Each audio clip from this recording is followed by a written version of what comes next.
Hello ladies and gentlemen, welcome to another video on my channel. Today I'll be discussing the current state of Plants vs. Zombies Battle for Neighborville, starting with...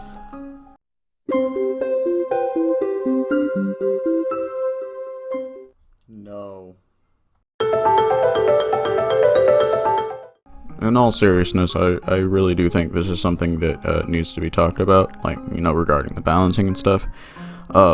Also, like, what PopCap's trying to do with this game regarding its combat, because I'd say that it was supposed to be more, team synergy based. We all work towards the objective to win kind of game. If that is the case, then I'd say we're getting farther from it each time, because each patch is moving us farther away from, team-based combat. The zombies are getting stronger, and they don't really need to group to be at their best, whereas the plant team really needs to work, together to wield results. The power imbalance favoring the zombies is getting kind of out of hand, and it's just what I wanted to talk about today. However, I'm not going to go too in-depth. If this video does well, or if people want me to, if my viewers want me to, I will go and make an in-depth video on, the power gap between the plants and the zombies. But today I just wanted to, go over it just, in a really quick manner, because taking any longer would make this a very long video. So I can just go over the, I'm just going to go over the plants very quickly. At first, I'd go and say, first up is Pea Shooter, and in my honest opinion, I'd say Pea Shooter is probably one of the most balanced characters in this game. Well, I wouldn't say the most balanced characters, just a balanced character in general. I won't go into that now, the most, the least. But he is a very balanced character. He's got good abilities. Chili Bean Bomb, with a little bit of, By the way, if I say a lot in this video, I apologize. It's just a word that comes to mind often when I'm thinking or speaking. Anyway, Pea Shooter does really well. He's probably he's on the better side of the plants. He's not a plant that needs any buffs or nerfs or anything. He's fine as he is. His Gatling is fine. It's balanced. Everything about Pea Shooter is fine. I don't think Pea Shooter ever needed any changes. Colonel Corn, he's okay. His Shogun Ward, it's kind of hard to talk about him because he has the Shogun Ward, which is his legendary upgrade. With that, he's very, very good. I'd say he definitely puts himself on the better side of the plants side. But until he gets that, he struggles very bad to get kills and stuff. So Butter Beacon is kind of, it's like effective, but not really, if that makes any sense. It does well in certain situations, in other situations it feels kind of useless. And also Shuck Shot, I am not a fan of the 2 Shuck Shot system, or the 2 Shuck Shot ability. I really wish it'd go back to just 1, but I honestly don't see that happening. And then obviously you have Husk Hop, which is a very, very good ability that he has. Next is Chomper. Chomper is probably the worst plant in the game. In fact, I'm just gonna be real here. I'll just say let's just be real. He's probably the worst character in the game. He struggles to do anything at all. His long-range projectile, while unnecessary, Chomper shouldn't have a long-range projectile. His bread and butter is to get up close. So I don't know why he has a long-range projectile.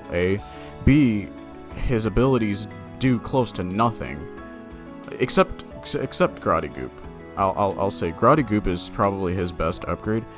I would say Burrow's good, but Burrow's just not sensitive enough, when you try to go get a kill, it just, they kind of have to stay there for you to get the kill.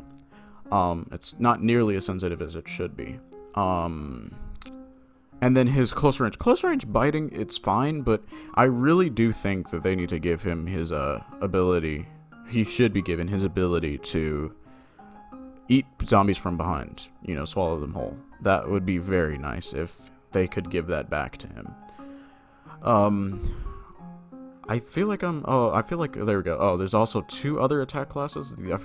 I'm reading them off the website, like in semi-order.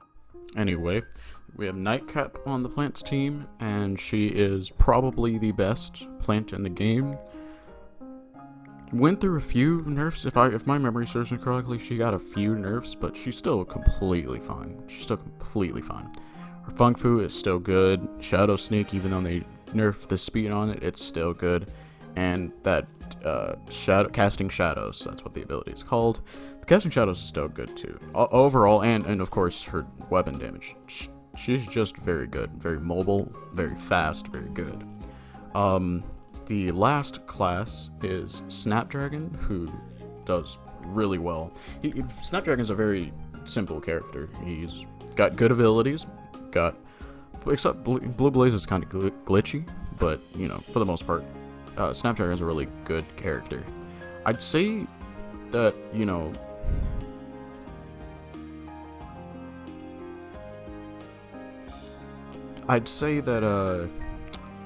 the weaknesses for the plant team really lie in their defenders. Yeah, because I wouldn't say Chomper's the sole reason that the plants team are bad. Oak and Acorn are pretty good. However, Oak is very easy to dispose of because he's so big, and Saptrap is incredibly glitchy. Not to mention that it's very easy to miss Snaptrap, getting the kill and stuff. Citron, I have been advocating and saying this since week 1, week 2. Citron needs to be made stronger in some sort of way. He does well as a wall, but that's all he can accomplish, and I don't think that was his sole job. Not to mention the fact that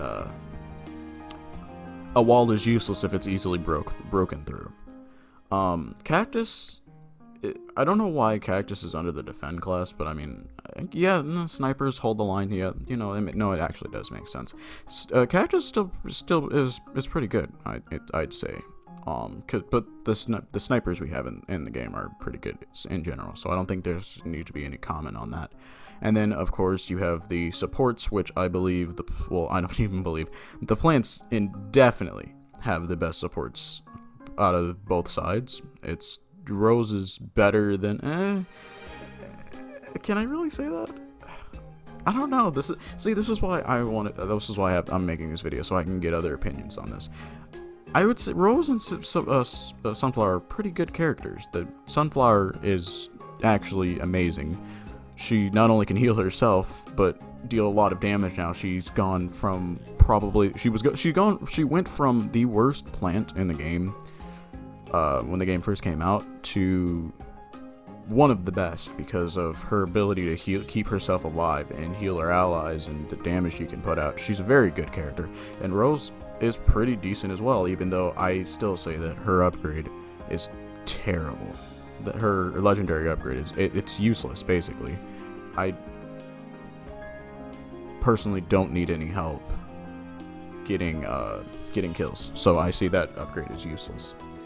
Anyway, and then of course you go to the zombie side, alright, and I already have multiple things I have to say. By the way, I don't want this to be I can just put that in the beginning.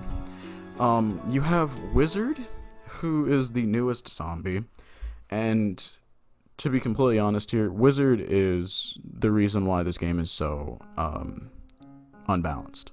If that's a word. I believe that's a word. He's a very good support. He's got those amazing upgrades. Some of them which are like double-headed dragons not working anymore, or it's still disabled. I find that hilarious. I also think Wizard's emotes are disabled, which is kind of weird, but okay. But Wizard is really, really the reason why there's such an imbalance.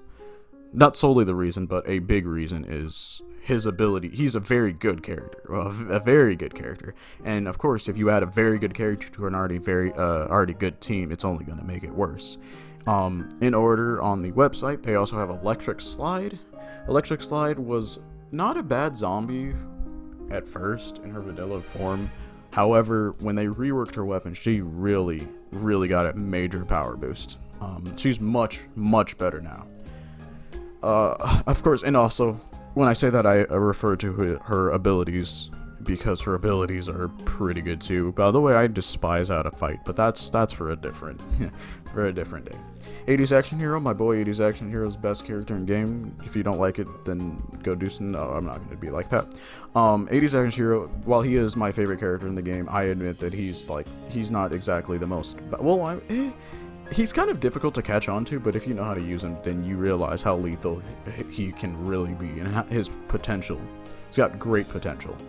And even for players who aren't very experienced, picking him up isn't that hard, because you just have to learn to aim and be patient. Also, side note, for anyone hearing this, please don't just become 80s Action Hero and do the whole rocket riding stuff. That's really cancerous. Don't do that, please. Anyway, Space Cadet. Space Cadet is a very, very good zombie as well.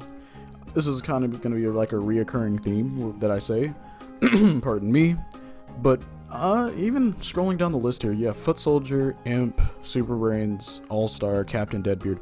All of these zombies don't really have any faults.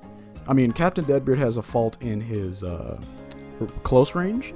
I personally think Cactus is better close range than he is. However, long range, I'd say that I prefer Captain Deadbeard to Cactus. Also, ability-wise, I prefer Captain Deadbeard to Cactus.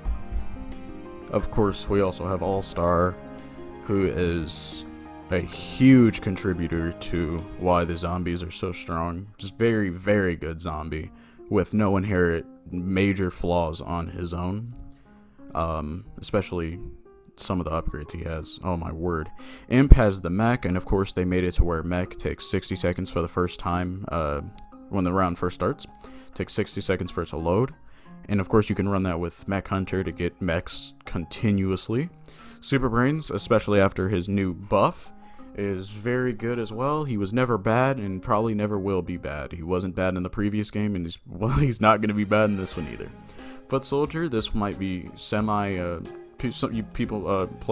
viewers of this might disagree with me on this, but I also think Foot Soldier is a very, very viable character. He's very good, especially with some of the tricky upgrades he has, like Sticky.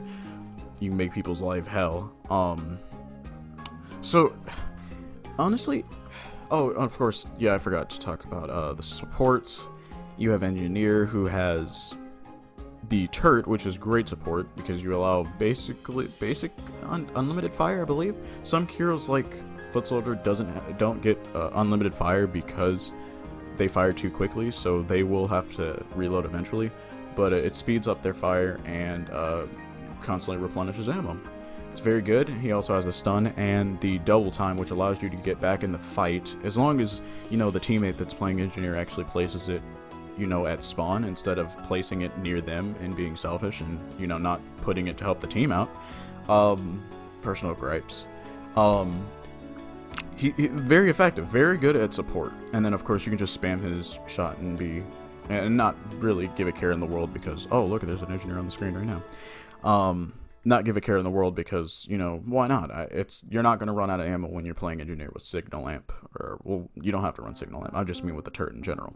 And then, of course, we have Scientist, who just got a legendary upgrade. And I'm going to be completely honest. This is like Chemist, but worse.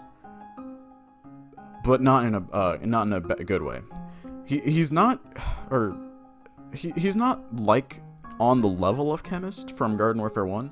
Of course, I really need to specify that because Chemist in Garden Warfare 1 is completely different than Chemist in Garden Warfare 2. But also, that is a Garden Warfare game, so I don't want to really compare it too much. However, it is a character in a different game, so I can compare it. he's similar to the chemist, but he has to be a little bit closer, and he doesn't have solid damage. However, he does deal massive damage up close.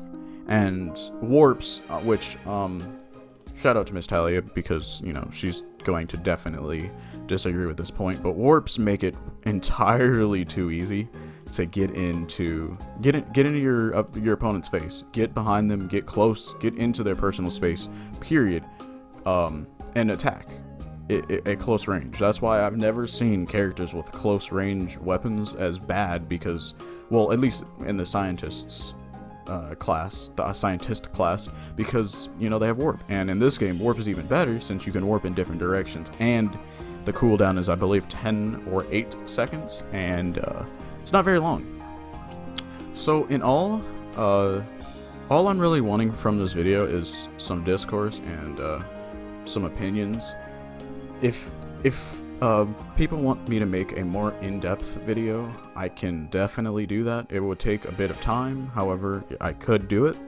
But yeah, for now, I just hope that we can fix the power gap that's going on right now. You ask most people, and they're not going to want to play plants. They want to play zombies, because the zombies are just stronger, you know? Why would you want to play the team that isn't gonna win when you could play the team that could? And it's not to say that the plants can't win. They definitely can win. It's just that it takes a lot more for the plants to win, unless, of course, the players on the team are a lot more skilled than the other side. That's also a factor that comes into play. And oh my word, when it's a bunch of high-level players on the zombie side, oh, that's not fun. Anyway, yeah, I'm just going to wrap this video up, because this video's gone on long enough, longer than I wanted it to. If you enjoy videos like this, let me know. I can definitely make more of them. If you are trying to make my day, which why wouldn't you want to, you can subscribe to this channel. You can like this video. If you do like this video, and I don't want to like or subscribe beg, but if you do like this video, that would mean a lot, because it took a lot to make this video. Besides that, I will catch you guys next video. See you.